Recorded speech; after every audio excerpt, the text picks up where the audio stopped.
Welcome to the 14th episode of the podcast series featuring interviews with women who stammer, sharing their inspiring journeys with others. My name is Vidya Lalgudi Jaishankar. I'm an artist and a volunteer at TISA. Today, our guest is Rusha Chowdhury. She is a teacher, translator, and aspiring academic, currently working as a teaching fellow with Teach for India.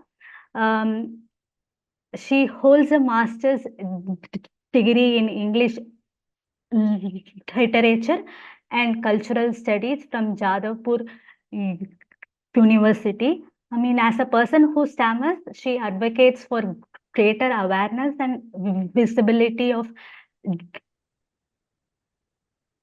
Dysfluency and the issues of communicative marginalisation.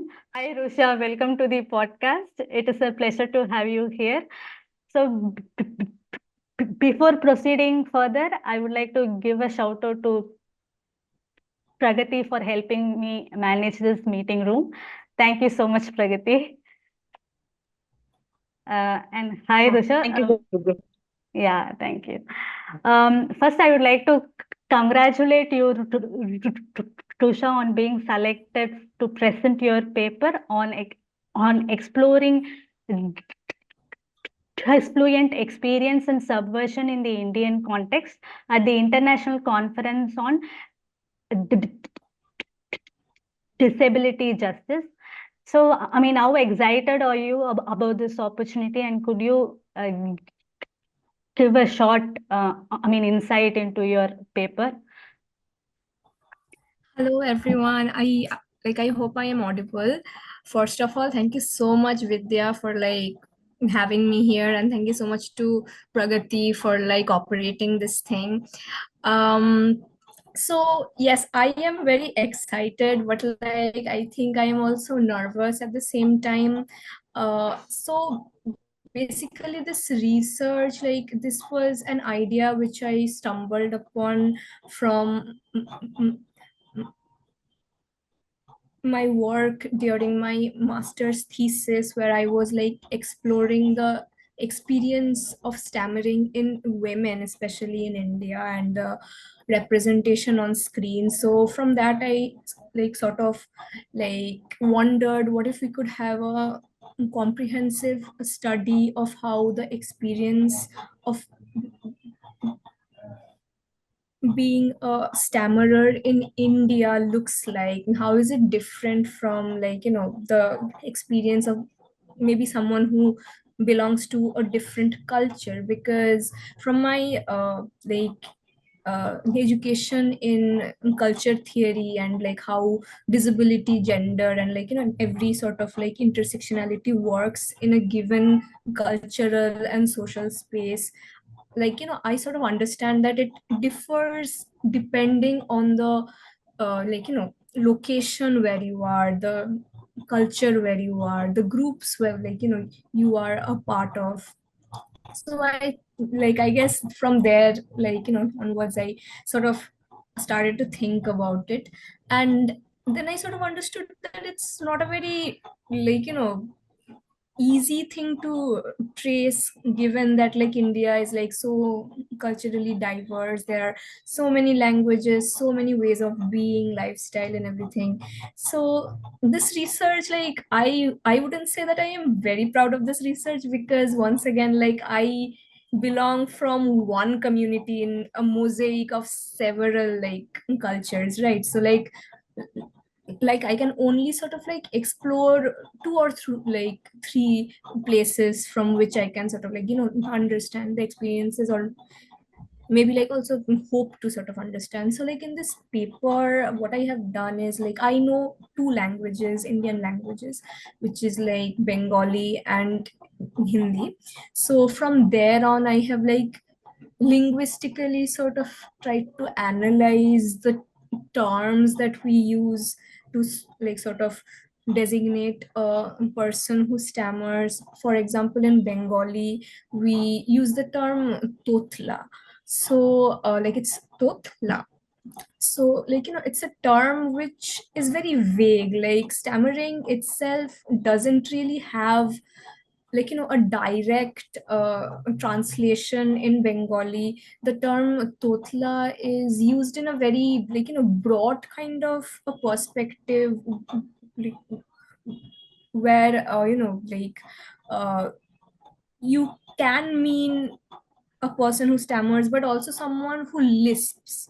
So several speech disfluencies and non-fluencies under one category. So it's an umbrella term. So that also sort of contributes into the understanding, or rather the lack of understanding, of who a person is who stammers, or what stammering sounds or looks or feels like.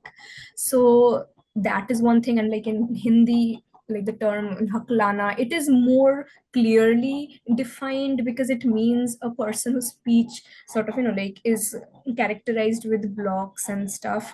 So it's more clearly defined. But then again, these terms also connote different stuff. So in English, stammer means a very specific thing, but in the vernacular languages, it's a diff like different reality.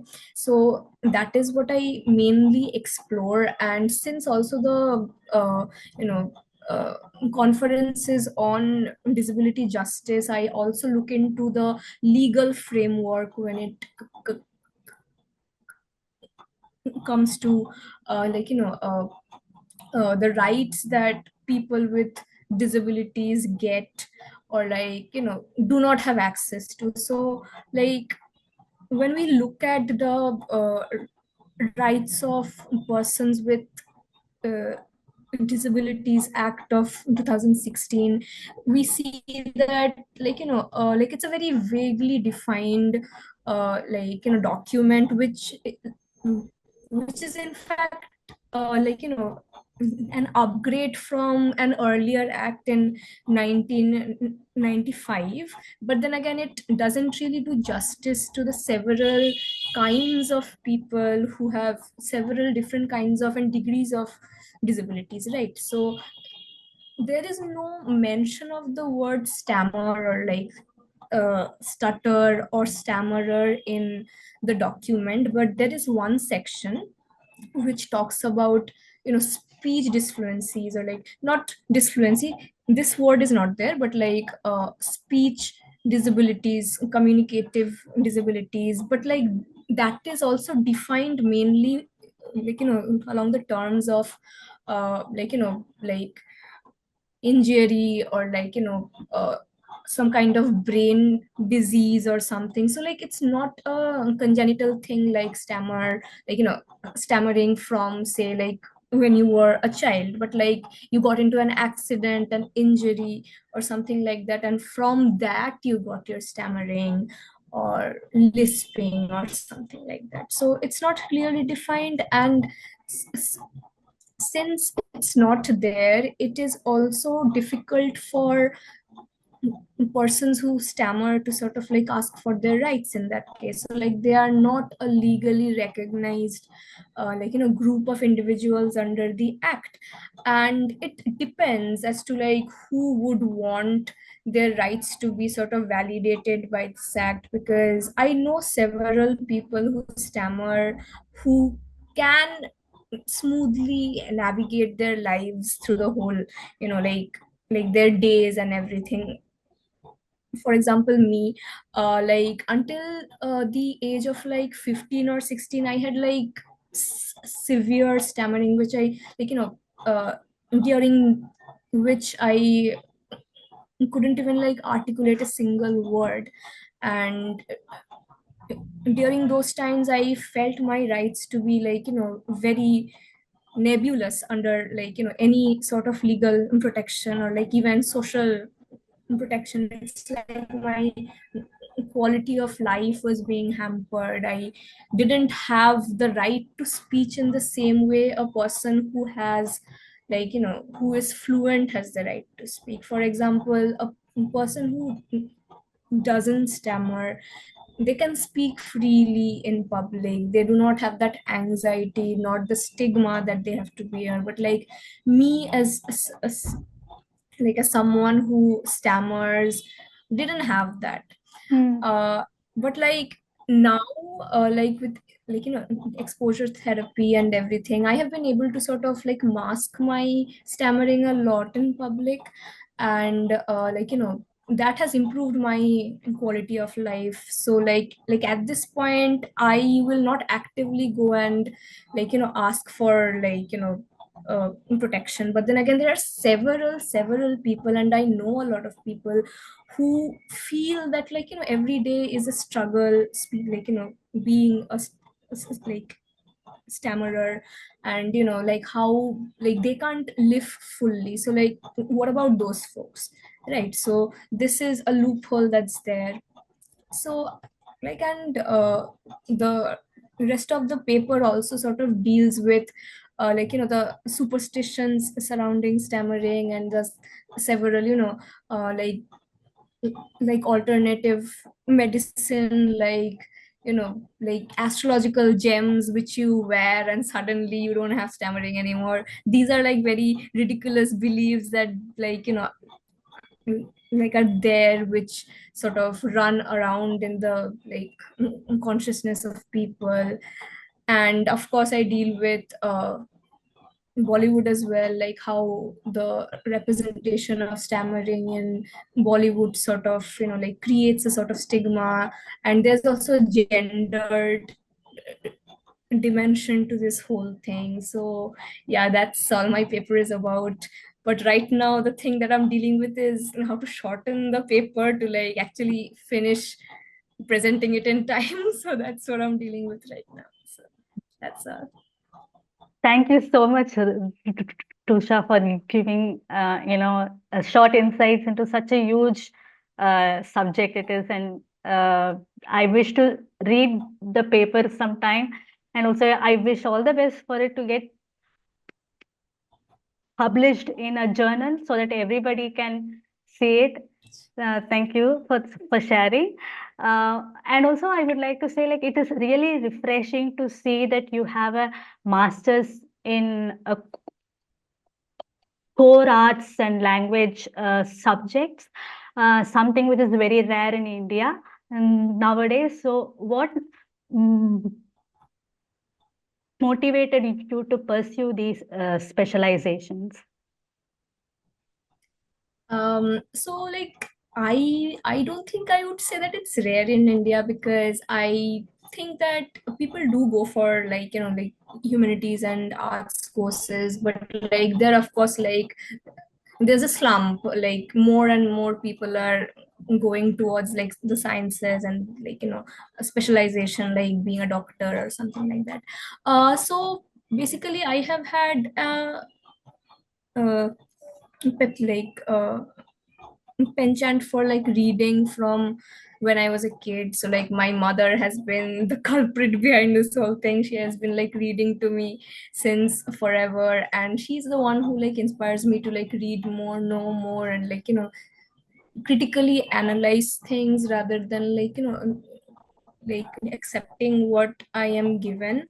So that is where I get my passion for. And something which I also really like to do, it's like a personal thing that I really enjoy, is also like to deep dive into like what I am studying or like doing, to decode it by layer. So I took up English literature primarily because I love to read. Like that was the main motivation, that I will read more.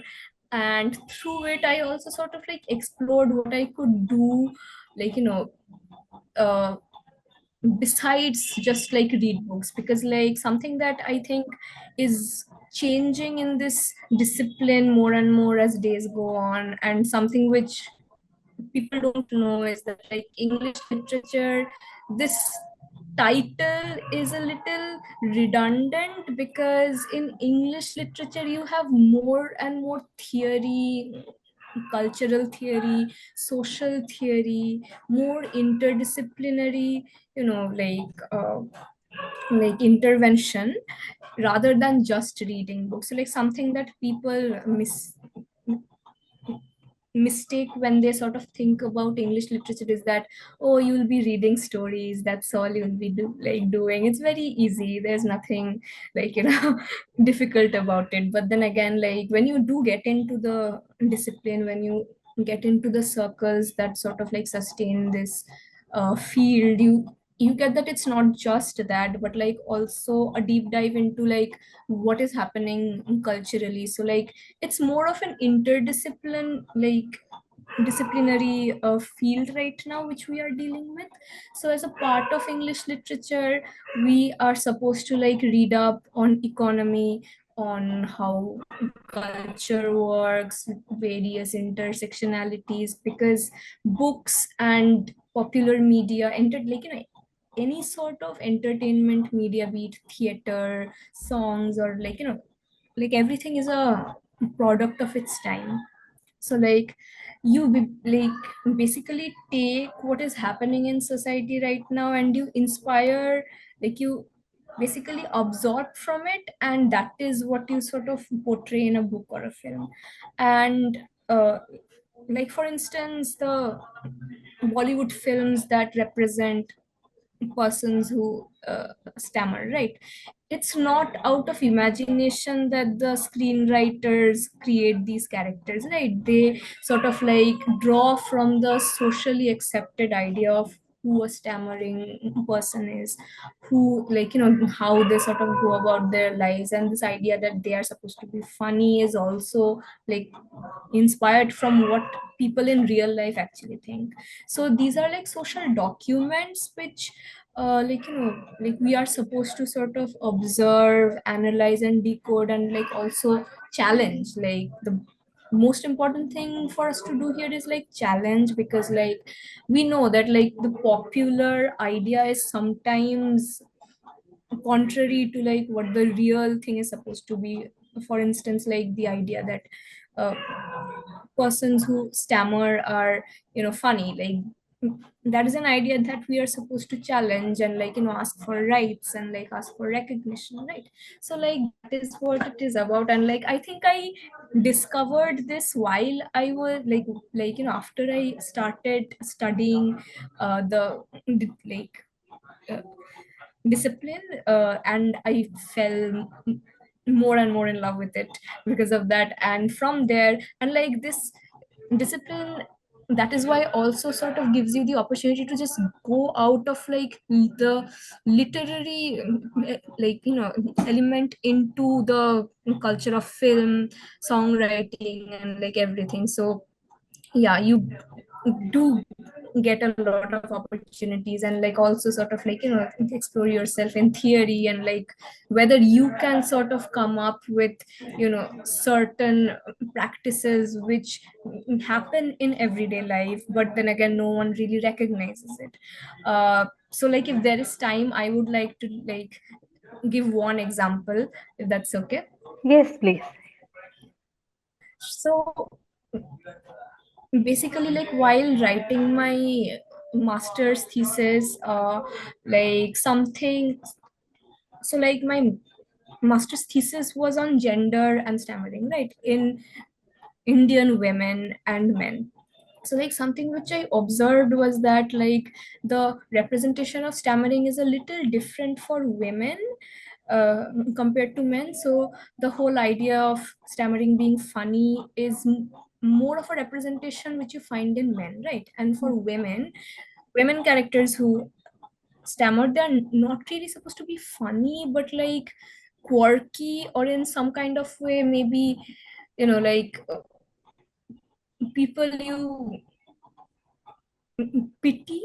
So like they Mm, are pitiful, they are like vulnerable, stuff like that. And like the representation of stammering also sort of coincides with like patriarchy, and how like the speech of women is mostly sort of suppressed in patriarchal family structures and everything. So something that I came up with was the idea of you know the ableist year, which is also a gendered sort of an idea that when a man is stammering, it's mm, a different kind of oppression that he faces, but in case of the like female, there's a different sort of a gendered oppression.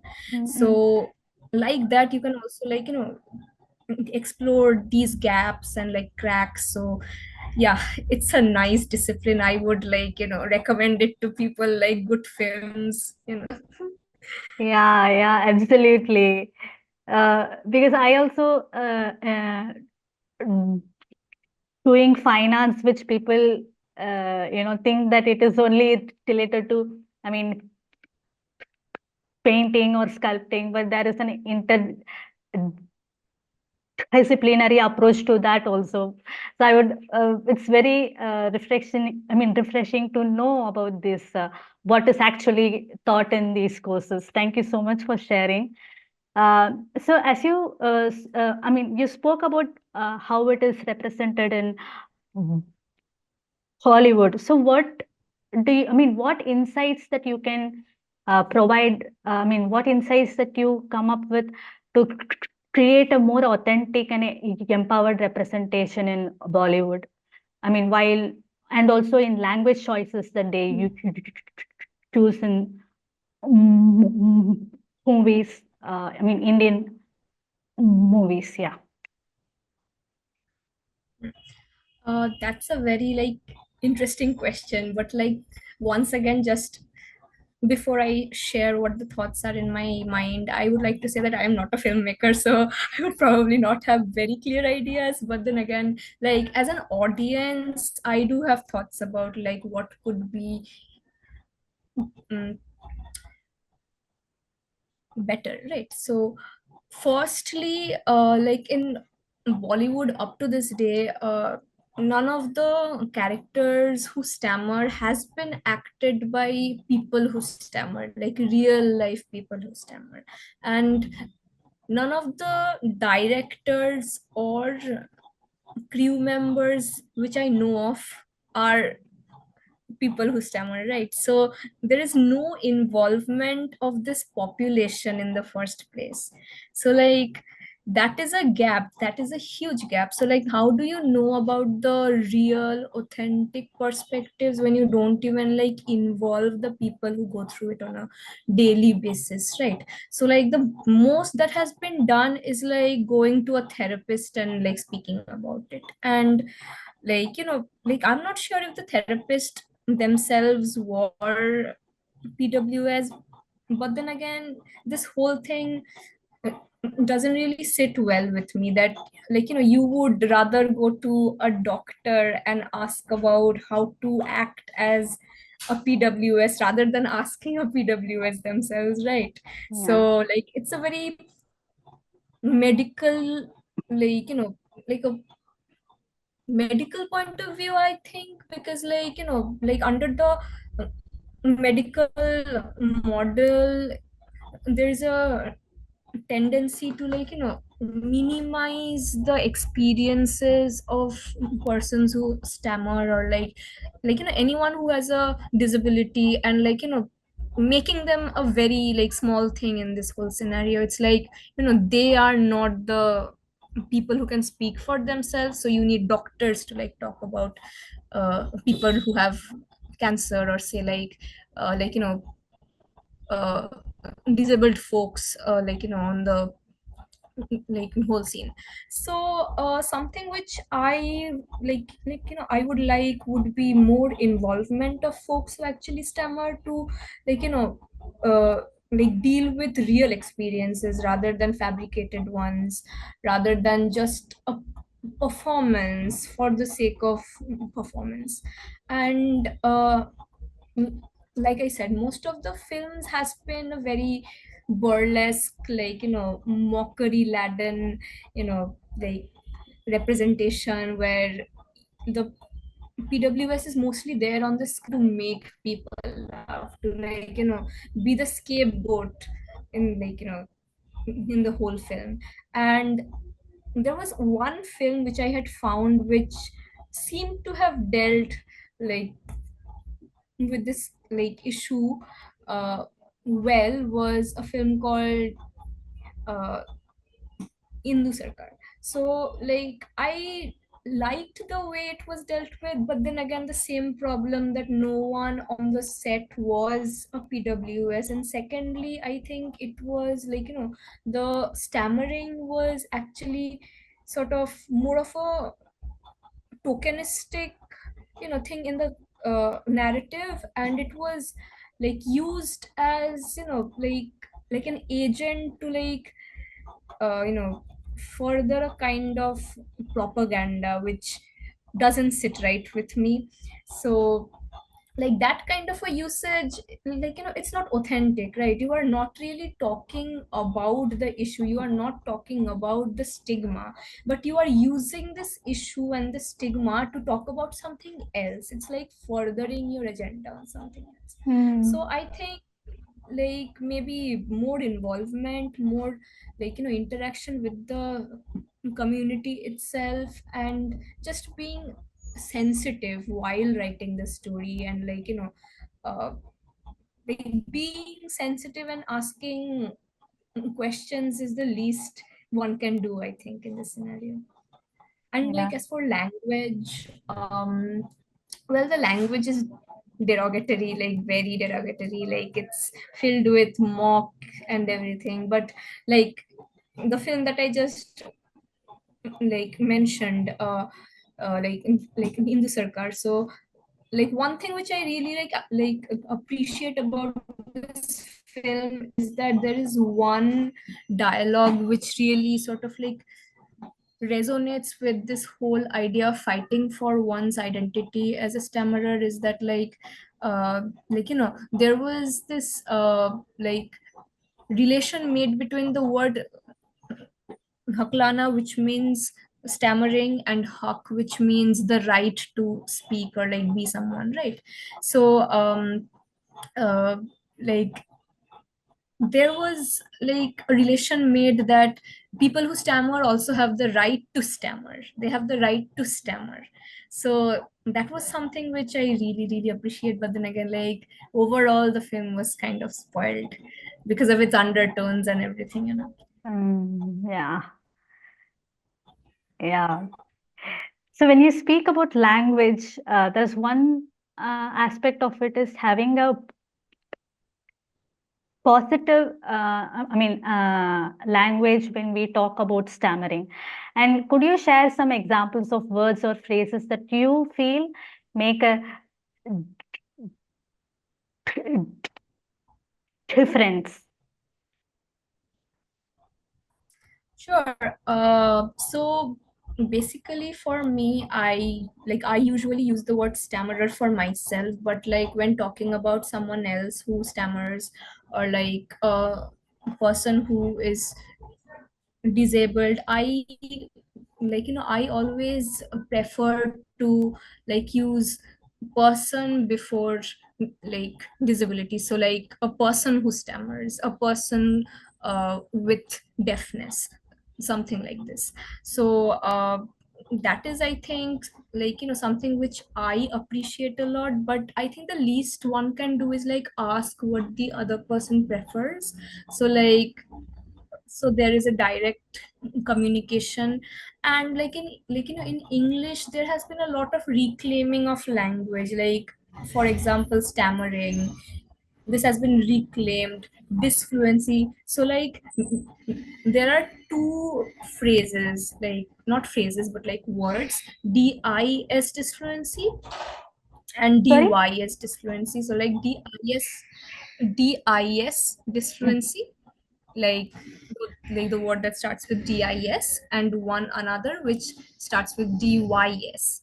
So like dis is like a word which was heavily medical, and it was only used in like like, medicalized environments, and sort of talks about stammering as being opposed to fluent normal speech. So like it has a history of defining stammering as against normal speech. But then like the word dys dysfluency, that sort of, like challenges this view, and like, brings in a more like, empowering sort of a perspective, where like dysfluency is not like in opposition to fluent speech, but like a kind of like way to speak in a broad spectrum of like speech basically. So I think I prefer the term dysfluency a lot to just stammering, because once again stammering itself is a word which is very specific, right? So like there also, and like not everyone stammers in the same way. There are some people who stammer very very often. There's like some people who stammer very once in a while, and that is also like a space which is nebulous, because then people start to doubt you if you are really a stammerer. So back when I was a kid, I used to stammer a lot, and I was known for stammering, like that was like my specialty, my superpower or something like that. And like everyone just knew that, oh, that girl stammers, it's fine, give her some time, stuff like that. But then again now, like I can mask it very well, right? So something which I am asked every time that I introduce myself is, "Oh, I didn't know you stammer. I didn't hear you stammer at all." And then I stammer, and they were like, "Oh, it didn't sound like stammering. It was like you were thinking or something." That is because, like like the like frequency is like not there, and you can't convince people that you are a stammerer sometimes. And that is like a little annoying for me sometimes, because like the only thing that actually like made me feel comfortable as a stammerer was to just go out and say that I'm a stammerer. So, like just like accepting it. And then when people start denying it, it's like a different kind of reality. So yeah. So, one question that I want to ask is, when you said mask, what you actually meant, and as how did you come out of not wanting to mask it anymore, you know, or are you still in the progress of not wanting to mask as such? I hear you. So yeah, so masking is something which, like, even I am a little confused as to like how it comes. But then again, like, before, when I didn't know how to do it, I think like I had very less control over my speech. Like I was always afraid, I was scared to speak, and that just made me lose my reins over like what, like like how, like how I could speak. And that just like it felt like me and my speech are two different beings altogether. Like I have no control over it, or like like no way to actually sort of navigate my speech blocks.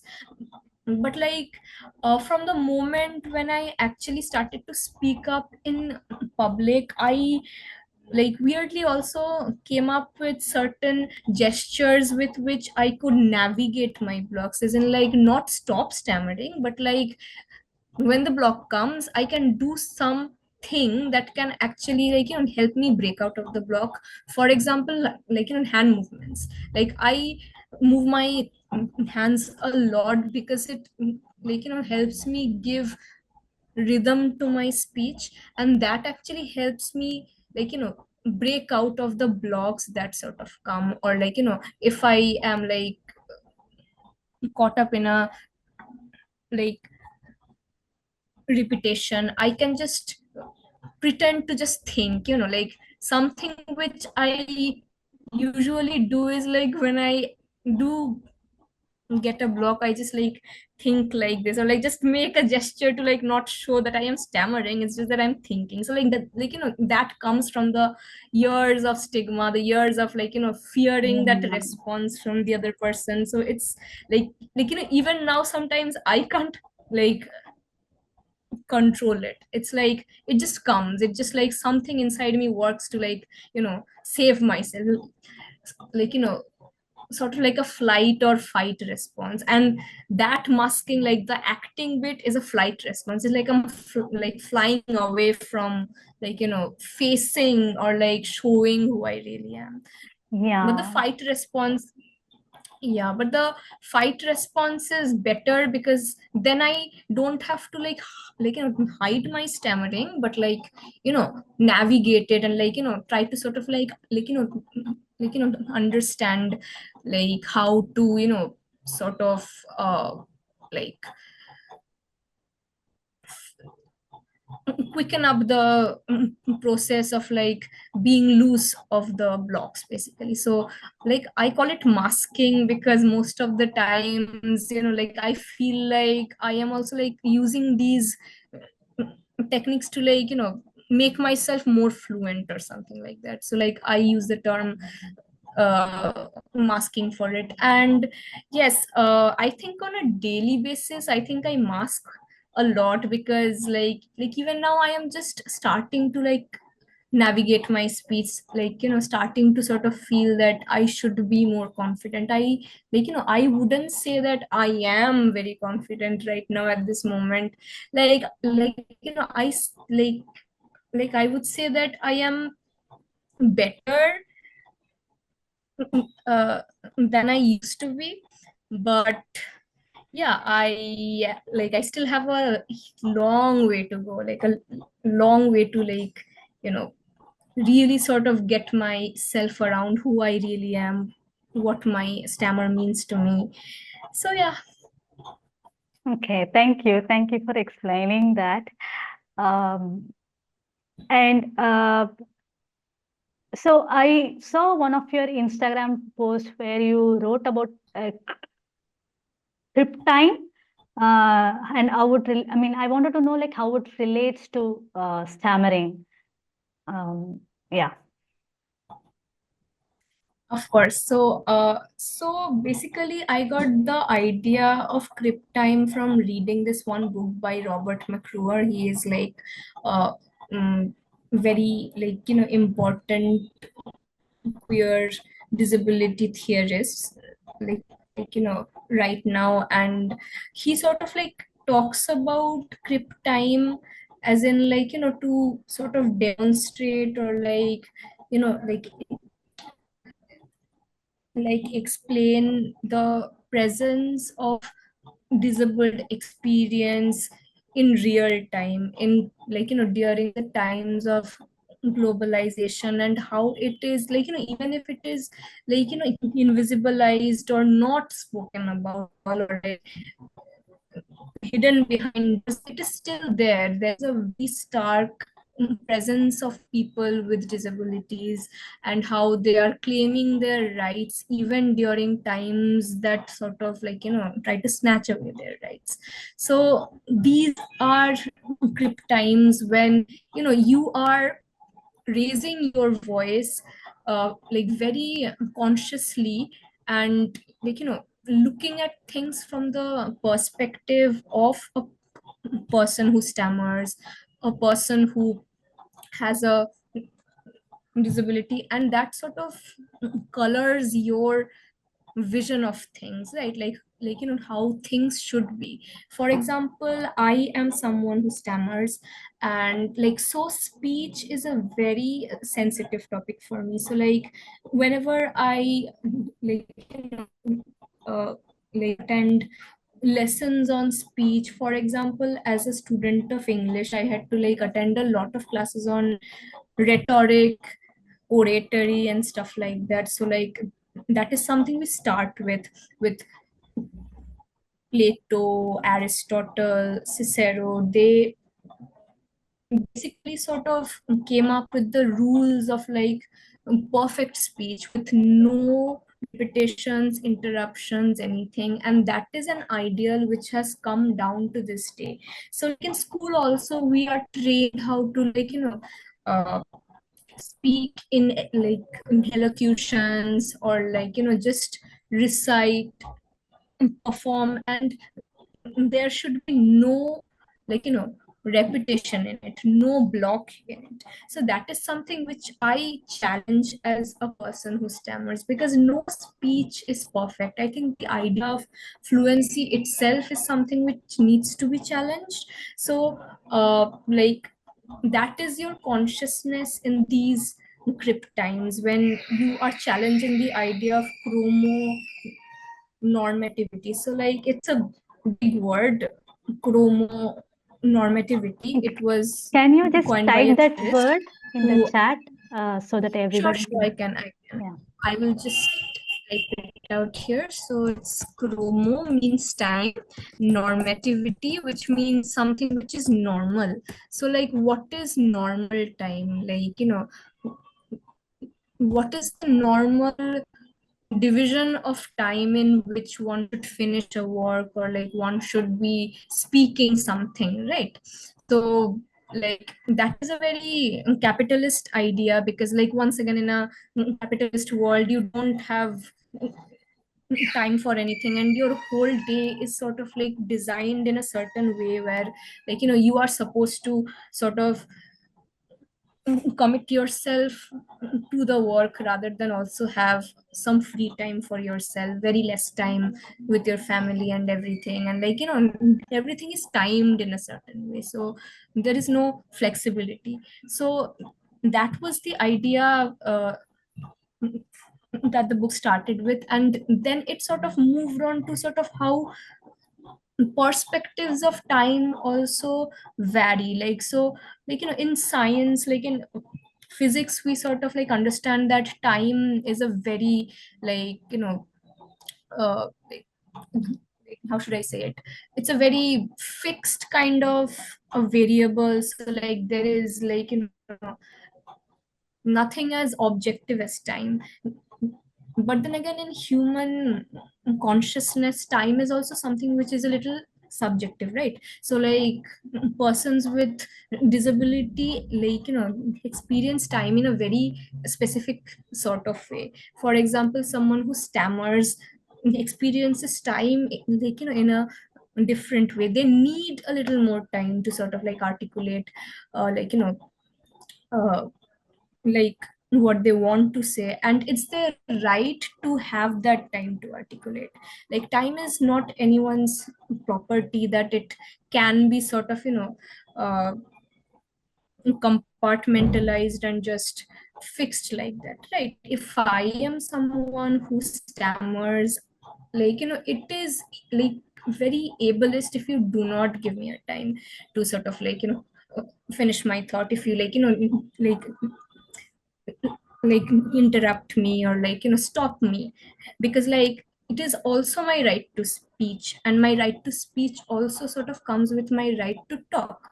So like as a person who stammers, I think Crip time is very important, because try like time pressure is something which we all experience a lot, and I think it's the scariest for me. Like, this whole experience of being a stammerer, I think time pressure is something which has been the boogeyman for me, basically. Like, time is something which I struggle with a lot when I talk, and like, there is always an like anxiety which sort of lingers, that, if I don't finish in time, I will be interrupted, and if I am, like, interrupted, then it is because I stammer that I got interrupted. So there is this stigma also that goes along with it, right? Like, since you have been interrupted so many times because you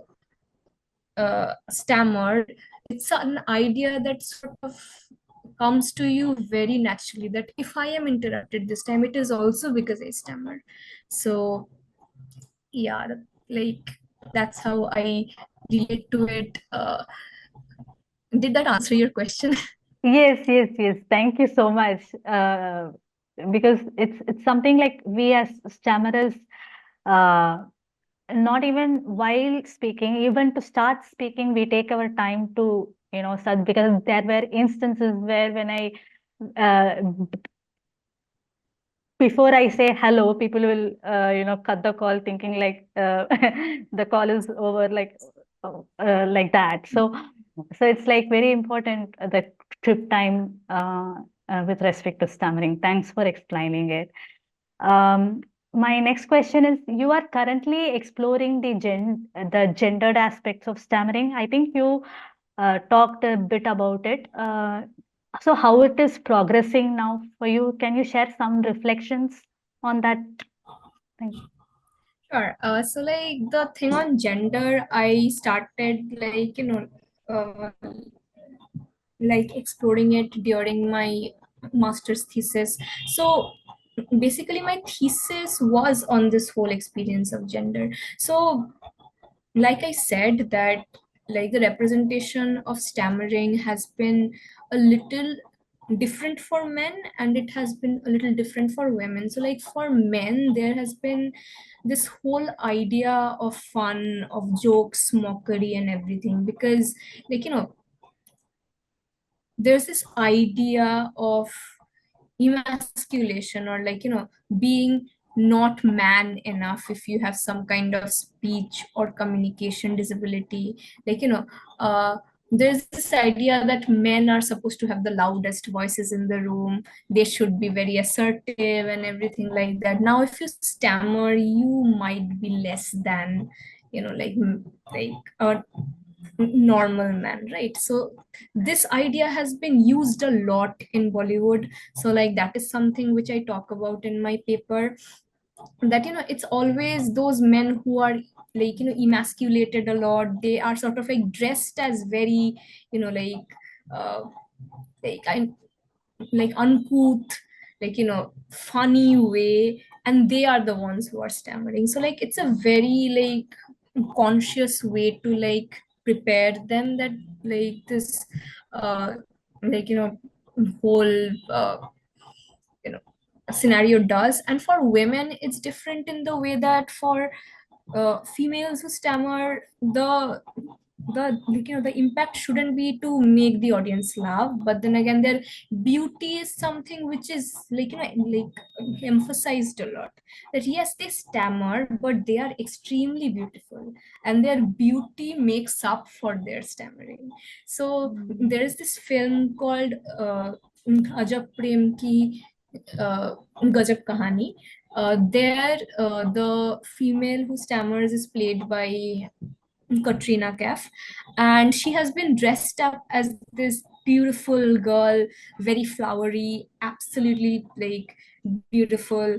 And firstly, she is shown as someone who speaks nicely, okay, fine, everything is fine. She is perfect, but suddenly she starts stammering, and that is supposed to be a surprise, that a beautiful girl like her shouldn't be stammering. There's something amiss here, something is lacking in this thing, and that is what the story is about, that something is lacking, but then again her beauty makes up for it.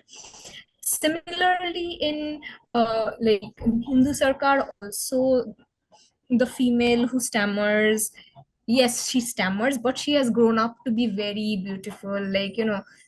Every man is over her, and she is the like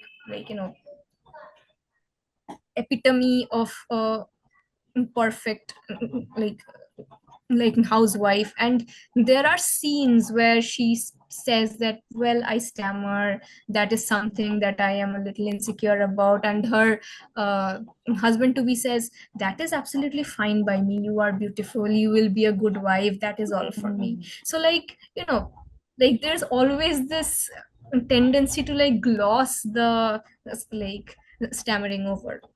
So that is something which I sort of explored, that there are patriarchal ways of seeing the body of a woman. And if there is a lack, I'm using the word lack in a very ironical way, because the society sees it as a lack, but then again, is it really a lack, right? So yes, there is a lack, but then again, it's overridden by her beauty, her being a good wife. So something that is also emphasized upon is being a good wife, like being a good girl and a good wife.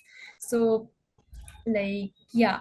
And so like in my explorations with gender also, I have sort of like found this thing that there are like levels of speech, like registers of speech that sort of like appeal to patriarchy.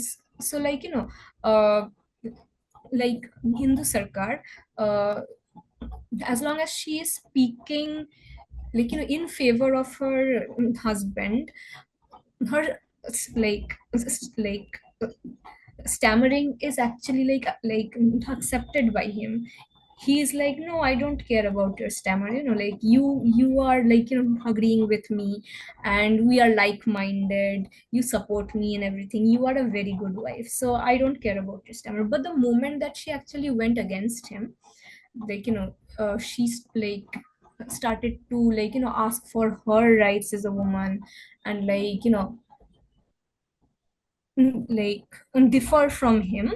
That is the moment when stammering actually became a problem for the husband. He started to like attack her on the front of her being a stammerer. So like something that she he questioned was like, oh, and where will you go after you leave me, you are a stammerer. So now he is attacking her stammer. So like there is a level up to which you are acceptable as a woman when you have a disability, but then again, if you go out of that level, your disability becomes more visible to patriarchy and it becomes a problem. So that is what I explore in the paper, and these are some of the like insights which I seek to like like work further on in the future, maybe like when I take up this once again. So yeah. Thank you. Thank you.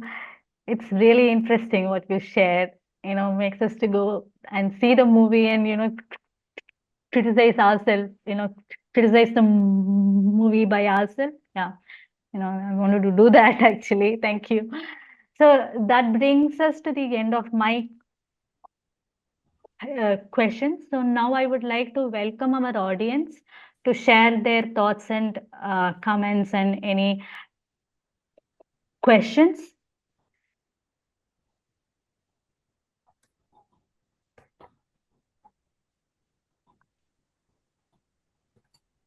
Hello, hi, Rusha. Hi. Uh, uh, I want to ask some questions on it. My question is कि still so many people around us, either in IT companies या in any sector, are unaware of this issue. It means suppose if you are having his problem, so they behave as they are not aware कि I am having this issue. It means I want to say कि still जो people are uh, laughing when we speak. अभी है क्या कि यदि मैं हिंदी में जो बोलूंगा तो मुझे इतना इशू नहीं होगा, but when I speak in English, it having issue. I am a IT professional. I work in an IT MNC. So जो जो जो people ask कि how it is. So still I want to say कि those are MNCs are around world. They are not aware कि this is the issue and we have to s- sensitive on it. So what are the views? Of course, thank you so much for that. Actually, that is like something which is very interesting. The thing about like thing that you said about languages, like uh, like when you talk in Hindi, it's a little less than when you speak in English, right? So that is also a factor which needs to be like explored, because like language proficiency is something which, you know, like either makes your stammering more or less. Like basically what I feel in terms of like companies not recognizing stammering as an issue, I think there is a lack of like, you know, like awareness in the first place. Uh like now I think it is like more of a regular practice to like have disability cells or like uh, queer cells where, you know, like awareness campaigns are like, you know, practiced more and people are learning more. It sort of like, you know, depends upon the values of a company also, if they want to make space for, you know, like diverse people, and that value can be fostered only through like, you know, campaigns and like talking more about the problem. So like, you know, people sort of get to know about an issue only when you like start the like conversation, right? And it's very daunting also in situations where the conversation had not started at all, but then again it needs to be started. So like something that can be done is like an awareness campaign, or like maybe like you know, small talk on a certain issue, like, you know, awareness raising. How to be a better listener is something which can be like, you know, used to start this like uh, conversation, because like speech and time, these things are very like, you know, intricately associated with one's work in a company. It also Yes. defines how good a company you are, if you can listen to your employees and your and clients. Like, and other thing I want to ask, if I am having this issue as a hammer, so if I go to speech pathologist, they advise us to speak in very slow speed. But the issue is that if I speak very slow, the problem is that other person will not show any interest in me. He doesn't show any interest, and many times it happens he says to us, he speak fast. So this is the problem, that we have to be fast, and still we are on the same page, that still we have to speak so fast and having is hammer. So we I am 44 years old, and I have used slow speed method so many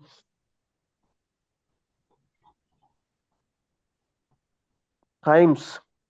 But on the request of others ki speak fast, I always speak fast, and my issue has not resolved. I hear you. I think And like, yes, please go on. other thing I want to say, suppose if I am going for an interview, so what you think कि I should tell to em- to employer कि I have this stutter problem. So is it okay?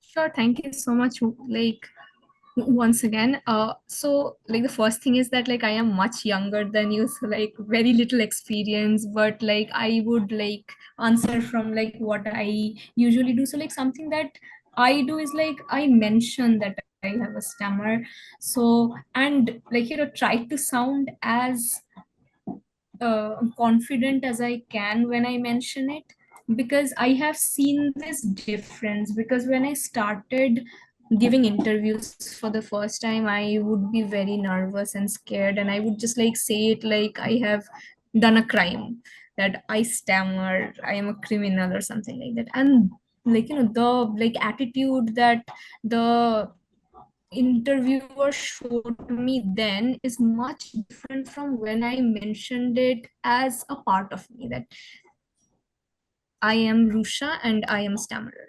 So that is when they like also see that like she doesn't really see her stammer as an obstacle but rather a part of herself. So I think that also like changes the attitude. So I think something that can be done is like try to be as confident and like accepting ourselves to like give that cue to the other person. That has worked for me, so I think you can try that and see if it helps. Uh, but the issue is if I say to interviewer कि I have this issue, what happens if interview is okay? All the questions he asked and I replied to all, but still I am not selected. That happens, I know, and it's very annoying when it does happen, because once again it shouldn't happen, right? Like that is something.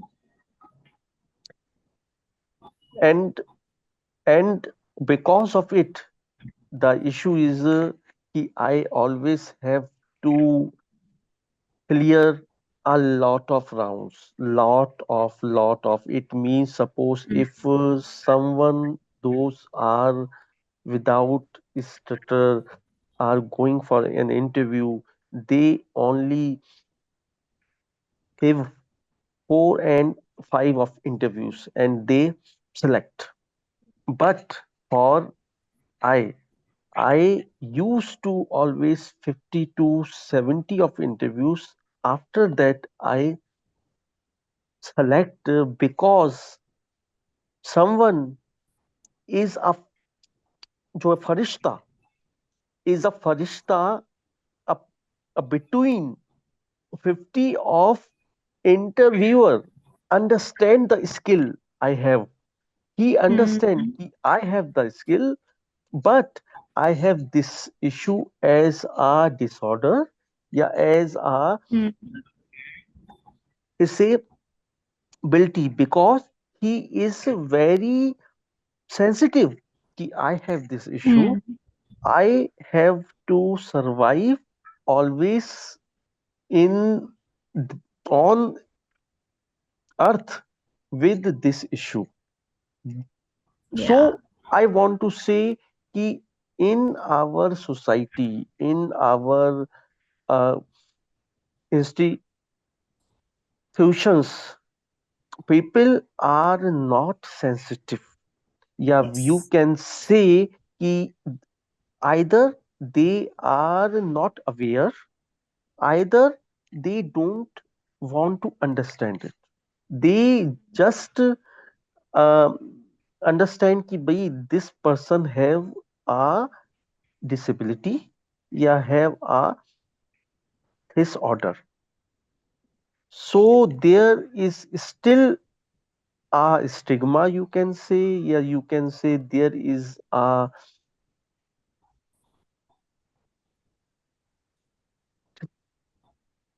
challenge on it. Yes, of course, sir. Absolutely, there is. And I think the only way to like minimize it would be to talk more about this as much as we can, more campaigns as much as we can. Thank you so much for sharing your insights. Thank you, Pavan, Thank you. for asking these questions. Thank you so much. So in the comment, there is, there is Sri Jani Sarkar. She says like she just wanted to drop in and say that I'm extremely proud of her and for talking about this issue. It has really been very insightful for me. Thank you to the TISA team as well for organizing this. You guys are doing great job. Thank you, Srijani. And also, she wants to, ask about like, could you spread light on the issue of capitalism and its productivity ideals and how it affects people with disability and how we can resist it. Yeah, thank you. Of course, thank you so much, Srijani, for your absolutely beautiful comments. So like the issue with capitalism, I think like it got a lot, like spoken about when like Pavan sir was like talking about his experiences and like I was responding to it. So basically, like capitalism works with an ideal of more productivity and ideal which sort of is simplified in a quote that goes like time is money. So like if you work fast, as much work you can do, as much productivity you can sort of make, that is what sort of capitalism can sees as an example of perfect work, like how much revenue you can make in a certain amount of, and with people with disabilities, like Crip Time is where it like comes in. So like the experience of time is different from these globalization laden or like capitalism laden ideas of time. We do not really fit into these like uh, categories, and I think these like time limits and categories are actually sort of made without people with different needs in mind, right? Like when you sort of design a plan for like one regular work day, you do not really think about people who might have different kinds of needs, right?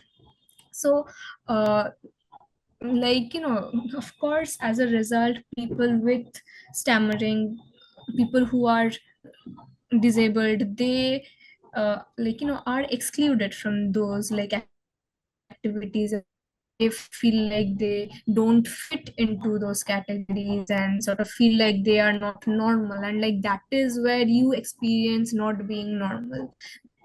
But then again, like those are also man-made things, and it's not very difficult to actually sort of like make a plan with various needs in mind. You just have to like tweak your idea to like sort of like cater to the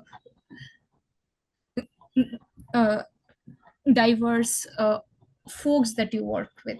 So like we can resist it, of course, by speaking about it. I think the more it is spoken about, like words have power, right? The more you can make the others aware, the more you can talk about it and frame it as an urgent issue of the moment. I think that is how we can start and see where it leads us. Thank you, Srijani, for asking this question, and thanks, Rusha, for answering it so well. Are there any other comments or questions from the audience? Yeah, I have a question. First of all, hello Rusha ma'am. Hello TISA.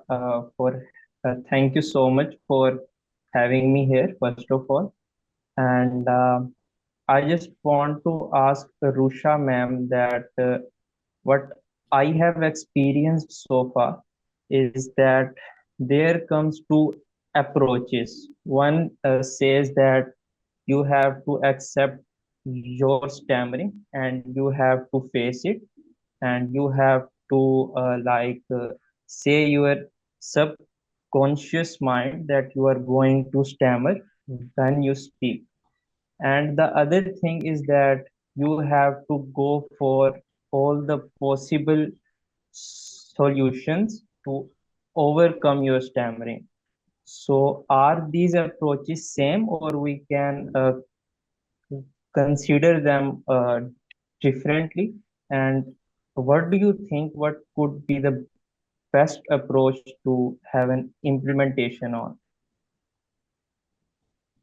Thank you so much for that amazing question. It is actually something we should think about more often. So, like, I don't think that both of the approaches are very different from each other, but like, if you are thinking about, like how to manage your stammer in a way that you want to actually, like, cure it absolutely, I think at this moment with the technology that we have, it is not possible because, like, so far that I have read, there is no absolute cure for stammering. So that is something I don't think it's possible. But then again, like, I think for me, like, what happened is that, like, my journey started where I started to, like, tell myself that it's okay to stammer, that it's okay, like, as long as I am just saying what I want to say. Like, did the other person hear what I wanted to say? Did they understand? I think that is what matters the most, more than how I sound. I think if I have something important to say, it doesn't matter if I sound funny or like whatever, like I said it and it's my thought and it's important because of that. So I think it's a journey. It's a like, uh, spectrum. It can start from you going for therapy and trying to manage your stammer as well. You try to manage it, and through that management you realize that, maybe stammering is not a barrier. Maybe it's just the way I am, and that is really amazing actually. And I think, like, it's like, it's a matter of where you start and where you go. So for me, it started from actually like accepting and then going on techniques to like manage my stammer. For example, I use hand gestures. Sometimes when I have blocks, I use prolongations, pull out. Sometimes I just stop and start again. Those are management techniques that help me navigate my speech.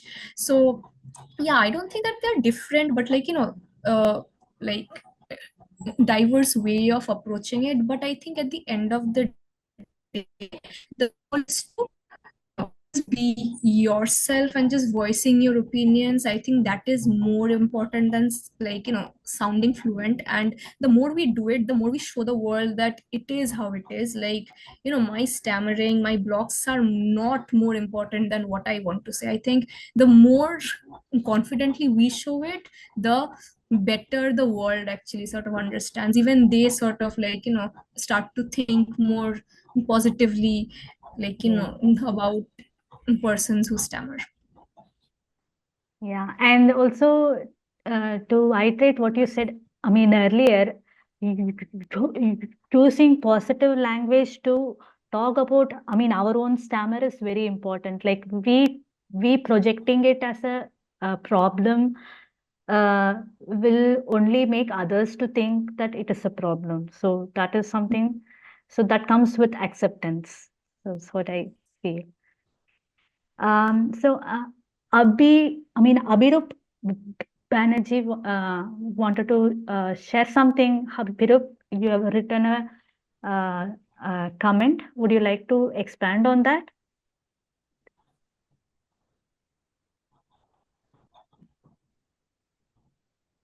Okay. Yeah. Yeah, yeah, hello. So like me, I don't stammer, but somehow she shared the link with me, so I'm just in the meeting. I'm just hearing the meeting for a long time, and then there are so many people who spoke, and from my childhood, I've also seen people who does and have this disability. I feel like this is something which people are, getting to know about it, and the more they know about it, they try to understand and respect and give time to the person. And this is the way, I mean, this thing, they would think like this is not actually a problem for them.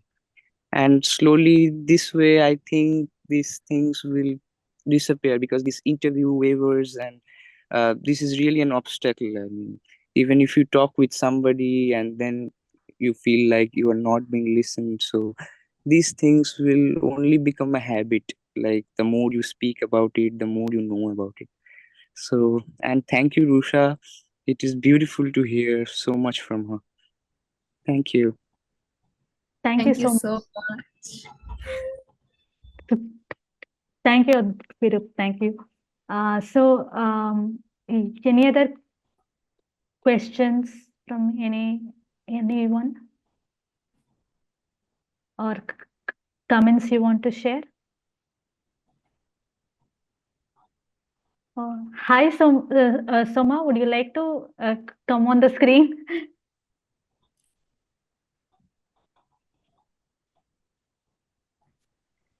Hi, Rusha. For some reason, I cannot turn on my video now. No So problem. I also did my bachelor's and master's from Jadavpur University just long back.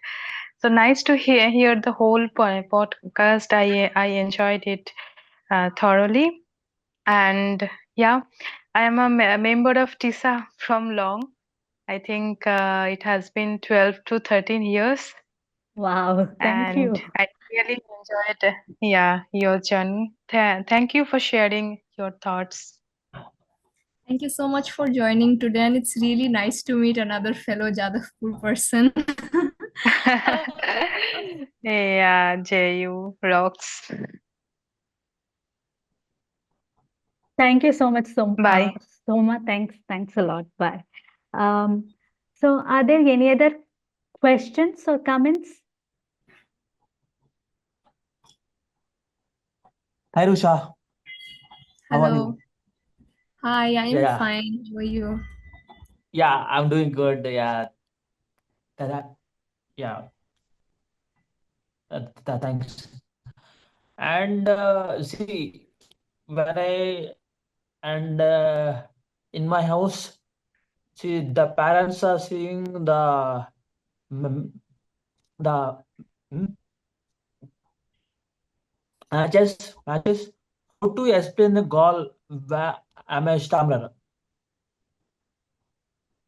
Yeah, and how to explain the goal when I am stammerer and yeah.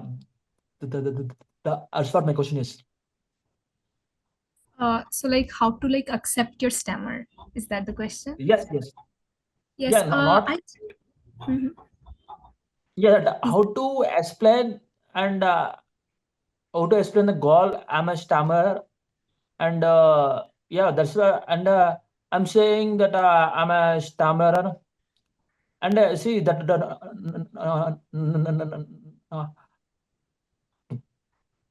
normally when I know the and I interact with the new persons, I'm getting stammerer at the starting moment only. After that, I'm talking very good. Yeah. I think like some like the first thing is to like start the conversation that like I am a stammerer, and like I think something you can like like ask them is like what do they understand by the word stammering, and like like what are their perspectives, and maybe like take that conversation from there ahead, and then talking about yourself, your experience, experiences, and Yes. maybe like also talking to them about what can make you feel more comfortable, and if anyone they know has a stammer, if they have seen someone who has a stammer. I think there is a TISA like activity where you go and interview strangers about stammering. It has really nice prompt of questions to talk start a talk about stammering. So it has these questions to first getting the perspective of the others, and then sort of doing a deep dive into the whole thing. And it's really brave that you want to start those like conversations. So yeah, I hope this answered your question. Yes, Rusha. Yeah, yeah, absolutely.